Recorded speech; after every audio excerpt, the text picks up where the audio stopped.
మీ business ఏదైనా మీ ఊర్లో promotion చేయాలంటే అది సుమన్ టీవీతోనే సాధ్యం. ఇప్పుడే సంప్రదించండి. అవునమ్మా అంతే మాట నాకు నావేంటే ఎట్లాగది నా మన్మరాల హుషారమ్మా 5వ తరగతి పాస్ అయింది మరి సోనిగా లైవ్ హుషారు పోతీ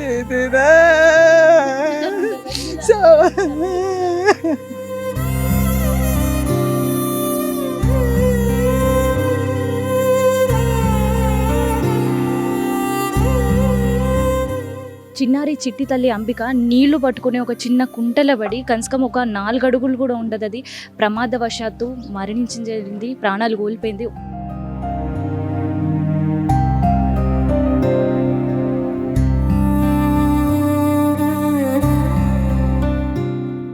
ఒక్కసారి వాళ్ళ ఇంటి దగ్గర చూస్తే చివరి చూపు కోసం అందరూ కూడా ఎదురు చూస్తున్నారు. ఎందుకంటే ఆ చిన్నారి చిట్టి తల్లి ఇక్కడ ఉండే కేవలం ఈ ఒక్క ఇంట్లో మాత్రమే దుఃఖం కాదు, ఈ బస్తీ అంతా కూడా తన గురించి ఎదురు చూస్తున్న పరిస్థితి. ఎందుకంటే చాలా యాక్టివ్గా ఉండేది, అందరినీ కలుపుకొని పోయేది, ప్రతి ఒక్కరిని నవ్వించేది, ప్రతి ఒక్కరి ఇంటికి వెళ్ళి పలకరించిపోయేది, అందరితో అంత మంచిగా ఉండేది. కానీ ఇవాళ తను మనతో లేదు.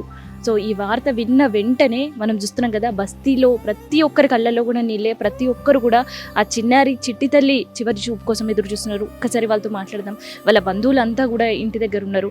సో అసలుకి ఏం జరిగి ఉంటుంది అనేది కూడా ఒక్కసారి వాళ్ళతో మాట్లాడే ప్రయత్నం అయితే మనం చేద్దాం. ఈ గలీలో ఉంటావమ్మ పిల్ల మంచిగా అమ్మ అత్తమ్మ అంటుండే, గుడి దగ్గర పోయింది, ఒక 5 రూపాయలు ఏమన్నా తింటానే పోయింది, అయితే పడ్డది నైట్. నీళ్ళు ఉంటే ఎవరు చూడలేరు, పోయింది. ఇక ఏం చేద్దాం, ఇక ఆమె మంచిగా ఉండే, ఇట్లా నిద్ర ఇట్లా కళ్ళలా కనబడుతుంది. ఆమె పోయిందని కనబడతలేదు, మాకు ఉన్నది అనిపిస్తున్నది. ఇక మన బిడ్డ వస్తుందా, ఇక బిడ్డ రాదు అంతే. అత్తమ్మ అంటున్నదేమో అనిపిస్తుంది అంతే. గల్లీలో ఆ రోజు గుడిలో అన్నదానం పెట్టింది చేతితోటి అందరికి, వచ్చి 5 రూపాయలు ఏమన్నా కొంటా అన్నది, ఇంట్లో పడ్డది. ఇక అయిపోయింది 3 రోజులని. ఇక హాస్పిటల్లో తీసుకుపోయినరు, బయట ఉంటే డబ్బులు ఉంటే ఎట్టన్నా చూపిస్తుండే.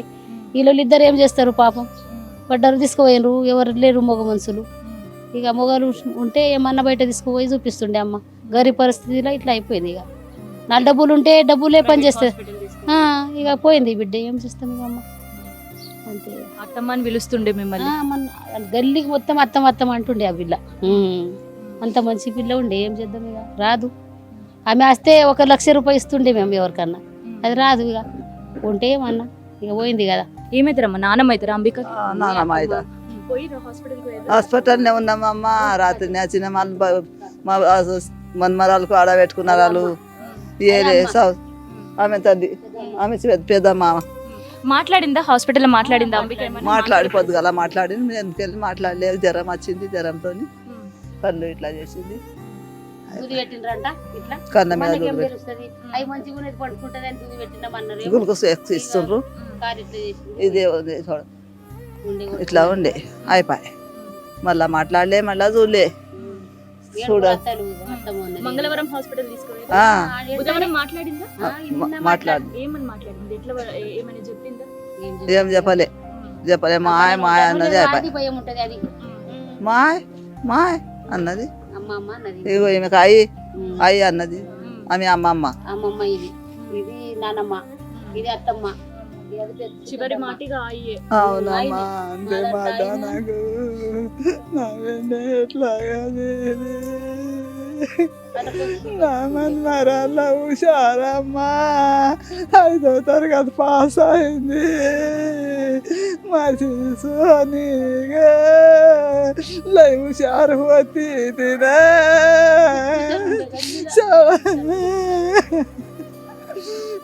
माझं वासरू 12 वर्षाचं होत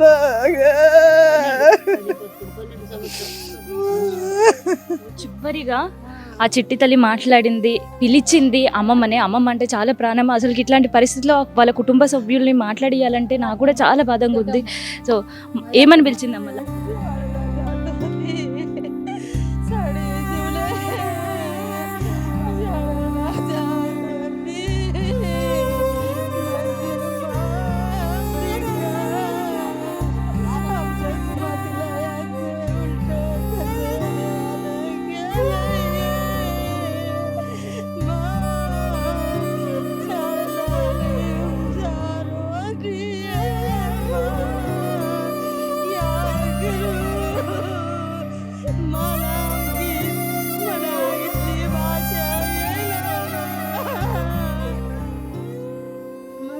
ఏమని చెప్పింది అంబిక?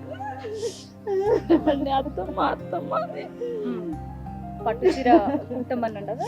అమ్మమ్మ ఏమని అడిగిందంటే అమ్మమ్మకి అడిగింది. అమ్మమ్మకి అడిగింది, అమ్మమ్మ నాకు పట్టు చీర కుట్టు, నేను కట్టుకుంటా, స్కూల్ సెలవులు అయినాక మేము మహారాష్ట్ర అష్టమమ్మ, అమ్మమ్మ నాకు ఇది కావాలని అడిగింది అంతే. అయిపోయింది ఇక ఆమెది. ఎవరికి కుట్టిపియాలి ఇక చీర, ఎవరికి కుట్టిపియాలా, ఏం రైకి ఎవరికి కుట్టిపియాలా, అది ఏడుస్తుంది మా మాటలు ఆమె. ఏమైనా అయితే ఇక అమ్మమ్మకి ఎంత ఇది అయిపోతుంది, పిల్లల గురించి బిడ్డల విలువ ఉంటది కదా. మొత్తానికి అంబిక కుటుంబీకులు అండ్ వాళ్ళ అమ్మమ్మ నాన్నమ్మతో మాట్లాడితే అసలు కళ్ళలో నీలాగని పరిస్థితి ఎవరికైనా కూడా. ఎందుకంటే చిన్న చిట్టి తల్లి, దాదాపు 13 సంవత్సరాలు మాత్రమే ఉండే చిన్న పాప అంటే మనకి అల్లారు ముద్దుగా పెంచుకుంటాం, వాళ్ళకి రకరకాల బట్టలు వేసుకొని అల్లారు ముద్దుగాతో పాటు వాళ్ళతో ఎంతో ఆప్యాయంగా ఉంటాం. సో అట్లాంటిది అమ్మమ్మని ఈసారి సెలవులకు నేను వస్తాను, నాకు పట్టు లంగా గుట్టియాలి అని చెప్పి అమ్మతో గారబ్ చేసి మరి అడిగిన పరిస్థితి. కానీ ఈరోజు ఆ అమ్మమ్మ కళ్ళలో మనం నీళ్లు చూస్తున్నాం. ఆ చిట్టి తల్లి లేదు, నేను ఎవరికి గుట్టియాలి అనే ఒక ఆవేదన కూడా కుటుంబీకులలో చూస్తున్నాం. సో ప్రమాదం జరిగింది, ప్రాణాలు కోల్పోయింది. సో ప్రాణాలతో ఉండాలని దాదాపు 3 రోజులు కూడా పోరాటం చేసింది ఆ చిట్టి తల్లి. అయితే ఒకవైపు వీళ్ళు అంటున్నారు ఏంటంటే డబ్బులు ఉంటే మాత్రం ప్రైవేట్ హాస్పిటల్ వెళ్ళి ఒక మంచి ట్రీట్మెంట్ అయినా చేయించేవాళ్ళం, వాళ్ళ పాపం మాకు దక్కేది.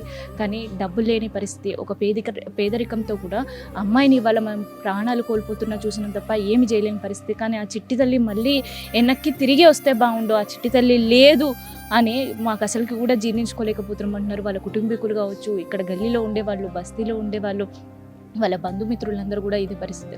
సో అంబిక ఇంటి దగ్గర ఉండే సిచ్యువేషన్ ఇది. కెమెరా పర్సన్ శివతో నేను మీ కావ్య, సుమన్ టీవీ, నిజామాబాద్ నుండి.